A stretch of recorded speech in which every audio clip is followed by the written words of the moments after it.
കഥയുടെ പേര് തിരികെ. ഇപ്രാവശ്യത്തെ ഓണാഘോഷ പരിപാടികളുടെ ചാർജ് മാധവ മേനോനാണ്. മലയാളി സമാജത്തിന്റെ സെക്രട്ടറി കൂടി ആയതിനാൽ തന്റെ പത്രാസ് കാട്ടാനുള്ള ഈ അവസരം അയാൾ നന്നായി ഉപയോഗപ്പെടുത്തുക തന്നെ ചെയ്യും എന്ന് രവി ഓർത്തു. എല്ലാവരും ഒത്തുചേർന്ന് ഓണം ആഘോഷിക്കുക എന്നതിനപ്പുറം തന്റെ പൊങ്ങച്ചം കാട്ടാനുള്ള അവസരമായിട്ടായിരിക്കും അയാൾ അന്നേ ദിവസത്തെ മാറ്റാൻ പോകുന്നത്. എന്തൊക്കെയായിരിക്കും ഇപ്രാവശ്യത്തെ പരിപാടി? ഇത്രയും കാലം തുടർന്നു വന്നതുപോലെ രാവിലെ പൂക്കളം തീർക്കൽ, ഫ്ലാറ്റിൽ താമസിക്കുന്നവരുടെ മക്കളുടെയും കൊച്ചുമക്കളുടെയും കലാപരിപാടികൾ, സദ്യ, ശേഷം പ്രായം ചെന്നവർ തമ്മിലുള്ള സ്ഥിരം വർത്തമാനങ്ങൾ, പിന്നെ വീണ്ടും ഓരോ 4 ചുമരുകൾക്കുള്ളിലേക്ക്. വിശേഷ ദിവസങ്ങളിൽ മാത്രം ഉടുക്കാനായി ഷെൽഫിന്റെ അടിയിൽ സൂക്ഷിച്ചു വച്ചിരുന്ന സ്വർണ്ണക്കരയുള്ള മുണ്ട് കുടഞ്ഞെടുത്ത് കണ്ണാടിയിൽ നോക്കി ഉടുക്കുകയായിരുന്നു രവി. ഇതിന്റെ കര ഇടത്തോട്ടാണോ അല്ല വലത്തോട്ടോ? ഒരു സംശയമുണ്ട്. എന്നാലും പണ്ടേ തനിക്ക് ഇടത്തോട്ടൊരു ചായവുള്ളതിനാൽ അങ്ങോട്ട് തന്നെ ഉടുക്കാൻ അയാൾ തീരുമാനിച്ചു. ഭംഗി നോക്കാൻ സമയം കിട്ടിയില്ല. അപ്പോഴേക്കും പുറത്ത് ബെല്ലടിച്ചു. അപ്പുറത്തെ റൂമിലെ എബിൻ ആയിരിക്കും. കൈകൊണ്ട് തലമുടി ഒതുക്കിക്കൊണ്ട് രവി പുറത്തേക്ക് നടന്നു. അതെ, എബിൻ തന്നെ. ഭാര്യയും കൂടെയുണ്ട്. ഇരുവരും ഒരേ നിറത്തിലുള്ള വസ്ത്രത്തിലാണ്. മുണ്ടിൽ എബിനും സെറ്റ് സാരിയിൽ അവന്റെ ഭാര്യയെയും കാണാൻ നല്ല ഐശ്വര്യം. ഒരു നസ്രാണി പെൺകുട്ടിയാണ് അവൾ എന്ന് തോന്നുന്നേയില്ല. ഛേ, കണ്ണാടിയിൽ നോക്കി ഒന്ന് ഒരുങ്ങാമായിരുന്നു.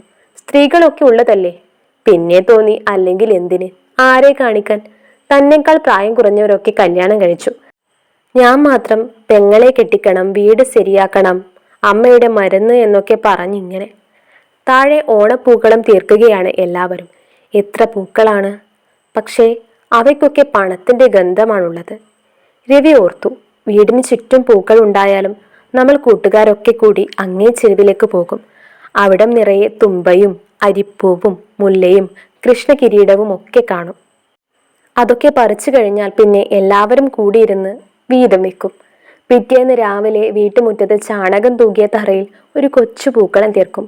അനുജത്തിയും അമ്മയും എല്ലാവരും കൂടും. ഓർക്കുമ്പോൾ സന്തോഷം തോന്നി. ആ പൂക്കൾക്കൊക്കെ എന്തു മണമായിരുന്നു! ഉച്ചയ്ക്ക് ഉള്ള പച്ചക്കറിയും മറ്റും വെച്ച് അമ്മ ഒരു സദ്യ ഉണ്ടാക്കും.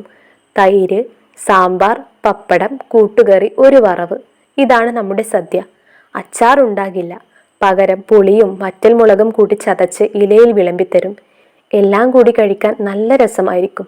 എനിക്ക് അന്നും എന്നും ഇഷ്ടം അമ്മ ഉണ്ടാക്കുന്ന പരിപ്പ് പായസമാണ്. എന്ത് മധുരമാണെന്നോ അതിന്! എല്ലാത്തിലും അമ്മ സ്നേഹം ചേർക്കുന്നതിനാലാവണം അവ ഓരോന്നും ഇത്ര സ്വാദിഷ്ടമായതെന്ന് രവിക്ക് തോന്നി. ആണുങ്ങളൊന്ന് വന്നേ, ഇതൊക്കെ ഒന്ന് ഇറക്കി വെക്കാനാണ്. മാധവ മേനോനാണ് വിളിക്കുന്നത്. ഒരു വണ്ടിയിൽ ഉച്ചയ്ക്ക് കഴിക്കാനുള്ള റെഡിമെയ്ഡ് സദ്യ കൊണ്ടുവന്നിരിക്കുന്നു. പാത്രങ്ങൾ ഓരോന്നോരോന്നായി ഇറക്കി വെക്കുന്നതിനിടയിൽ രവി ഓർത്തു, പൂക്കളുടെ മണമുള്ള അമ്മയുടെ വാത്സല്യം നിറഞ്ഞ എൻ്റെ സ്നേഹതീരത്തേക്ക് എന്നാണ് ഇനിയൊരു തിരിച്ചുപോക്ക്?